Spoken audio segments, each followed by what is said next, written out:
नमस्कार दोस्तों। मैं संजीव कुमार वर्मा, सहचार्य एसपीसी गवर्नमेंट कॉलेज अजमेर से आप लोगों से मुखातिब हूँ। हम बीए पार्ट फर्स्ट में राजस्थान के भूगोल के अंतर्गत पूर्व की कक्षाओं में कई पॉइंट्स के बारे में चर्चा कर चुके हैं। आज जो हम पॉइंट ले रहे हैं वो है जल संसाधन, सिंचाई परियोजनाएं एवं जल संरक्षण, water resources, irrigation projects and water conservation.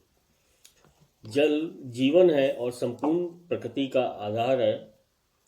Rajasthan जैसे राज्य के लिए जल का महत्व और भी अधिक हो जाता है क्योंकि इसका आधे से अधिक भाग शुष्क एवं अर्धशुष्क है, जहां वार्षिक वर्षा का औसत 25 सेंटीमीटर से भी कम है। इस प्रदेश में सूखा और अकाल सामान्य है तथा प्रत्येक वर्ष कुछ न कुछ जिले सूखे की चपेट में आ जाते हैं और प्रति 3-4 वर्ष में संपूर्ण राज्य ही सूखा और अकालग्रस्त हो जाता है।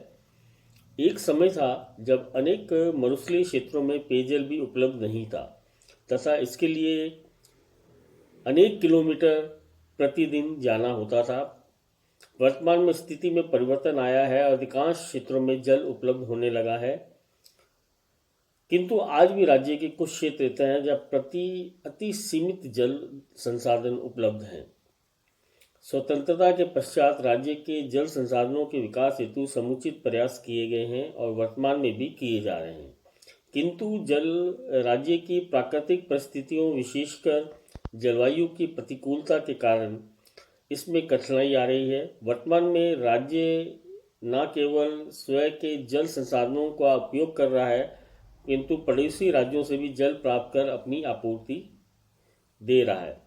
राजस्थान में जलापूर्ति के लिए जो जल संसाधन उपलब्ध हैं उनमें नदियां, झीलें, तालाब एवं भूजल प्रमुख हैं। इसके अतिरिक्त विभिन्न परियोजनाओं विशेषकर नदी घाटी योजनाओं के अंतर्गत निकाली गई नहरें राज्य में जलापूर्ति का प्रमुख साधन है। जल संसाधनों के सीमित होते हुए भी राज्य और उसके विकास के पर्याप्त प्रयत्न किए जा रहे हैं। फलस्वरूप जलापूर्ति की स्थिति में पर्याप्त सुधार भी हुआ है। राज्य के जल संसाधनों का विवेचन इस प्रकार से है। सबसे पहले हम लेते हैं सतही जल संसाधन या सरफेस वाटर रिसोर्सेज। राजस्थान के सतही जल संसाधनों में नदियों, झीलें तथा तालाब प्रमुख हैं। ये स्रोत प्राकृतिक हैं, किंतु इनसे नहरें निकालकर इनका व्यापक क्षेत्रों में उपयोग किया गया है। इस दृष्टि से जहां राज्य अपनी स्वयं की नदियों के जल का उपयोग कर रहा है, वहीं पंजाब, हरियाणा, उत्तर प्रदेश तथा मध्य प्रदेश की नदियों से भी साझी परियोजनाओं के माध्यम से जल प्राप्त करता है। नदियों की दृष्टि से राजस्थान की स्थिति भारत के अन्य राज्यों की तुलना में अच्छी नहीं है, क्योंकि यहाँ नदियाँ कम हैं, वह भी वर्ष पर्यंत प्रवाहित नहीं होती। अधिकांश नदियाँ अन्य राज्यों से निकलकर यहाँ आती है तथा पुनः अन्य राज्यों में प्रवेश कर जाती हैं। चंबल के अतिरिक्त सभी नदियों में जल प्रवाह सीमित है तथा वह वर्षा काल में ही प्रवाहित होती हैं। अतः जल संसाधनों की दृष्टि से उनकी उपयोगिता सीमित है, किंतु राज्य की शुष्क दशाओं को दृष्टिगत रखते हुए उनकी अत्यधिक उपयोगिता भी है। राज्य की प्रमुख नदियां चंबल, बनास, लूनी, माही, पश्चिमी बनास, बाणगंगा, बेड़च, साबरमती, गंभीरी, सुकड़ी, काली सिंध, पार्वती व परवन आदि हैं। राज्य की प्रमुख नदियों में उपलब्ध संभावित जल की मात्रा कुछ इस प्रकार से है, जिसे मिलियन घन मीटर में नापा गया है। पहला है चंबल 1500 मिलियन घन मीटर में, लूनी 263, बनास 1280, माही 1600, पश्चिमी बनास 90, बाणगंगा 96, साबरमती 110, गंभीरी 106, सुकड़ी 255। राजस्थान की उपयुक्त नदियों का जो जल उपयोग प्रयोग है सीधे नदियों से तथा इन पर बनाए हुए बांधों से निकाली गई नहरों के माध्यम से किया जा रहा है, किंतु संपूर्ण संभावित उपलब्धता का 40% से भी कम वर्तमान में उपयोग किया जा रहा है। दूसरी बात करते हैं हम रिवर बेसिन्स की। जल संसाधन की दृष्टि से नदी बेसिन एक महत्वपूर्ण इकाई है। राजस्थान में 15 नदी बेसिन चिन्हित किए गए हैं तथा इन्हें 50 उप बेसिनों में एवं 541 सूक्ष्म जल ग्रहण क्षेत्रों में या माइक्रो वाटरशेड एरिया में बदला गया है या चिन्हित किया गया है। पहला जो नदी बेसिन है और उसमें जो उपलब्ध जल है वो इस प्रकार से है: शेखावटी 104.7, रूपारेल 179.5, बाणगंगा 449.5, गंभीर 353.5, पार्वती 138.1, साबी 168.3, बनास 4039.3, चंबल 5203, माही 3149, साबरमती 799.9, लूनी 1451.8, पश्चिमी बनास 406.1, सुकरी 111.7, जालौर के अन्य नाला 31.6, बेसिन के अतिरिक्त जो क्षेत्र है वो है 468 मिलियन क्यूबिक मीटर में। राजस्थान में सतही जल दक्षिणी एवं दक्षिण पूर्वी भाग में अधिक है तथा पश्चिमी मरुस्थलीय क्षेत्रों में कम। राज्य की भावी जलदायी योजनाओं का निर्धारण नदी बेसिनों की जल उपलब्धता के आधार पर किया जाता है। झीलों के माध्यम से भी राजस्थान में जलापूर्ति होती है और ये धरातलीय जल संसाधनों में सबसे महत्वपूर्ण है। राजस्थान में दो प्रकार की झीलें हैं, एक खारे पानी की, दूसरी मीठे पानी की। खारे पानी की झीलों के जल का उपयोग मात्र नमक तैयार करने हेतु होता है। इसका ना तो सिंचाई के लिए उपयोग संभव है ना पेयजल के रूप में, किंतु राज्य में कुछ मीठे पानी की झीलें भी हैं जो जल आपूर्ति में महत्वपूर्ण मानी जाती हैं, जैसे जयसमंद, पिछोला फतेह सागर उदयपुर में, राजसमंद में, आना सागर पुष्कर अजमेर में, सिलीसेट अलवर में, नवलखा झील बूंदी में, कोलायत बीकानेर में, गैव सागर डूंगरपुर में, कायलाना झील जोधपुर आदि में। इसमें उदयपुर के निकट स्थित जयसमंद झील विश्व की एक वृहद कृत्रिम झील मानी जाती है। इसके अतिरिक्त राजस्थान में अनेक लगभग 450 के आसपास तालाब एवं जलाशय भी हैं जिनमें वर्षा का जल एकत्रित कर उसका उपयोग सिंचाई एवं पेयजल के रूप में किया जाता है। दूसरी प्रकार के जल संसाधन होते हैं भूजल संसाधन या अंडरग्राउंड वाटर रिसोर्सेज।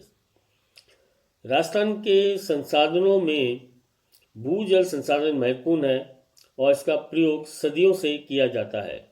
यद्यपि राज्य में भूजल की उपलब्धता सीमित है तथा जल स्तर भी काफ़ी नीचा है, किंतु अनेक प्रदेशों में ये भी एकमात्र जल का एक प्रमुख स्रोत है।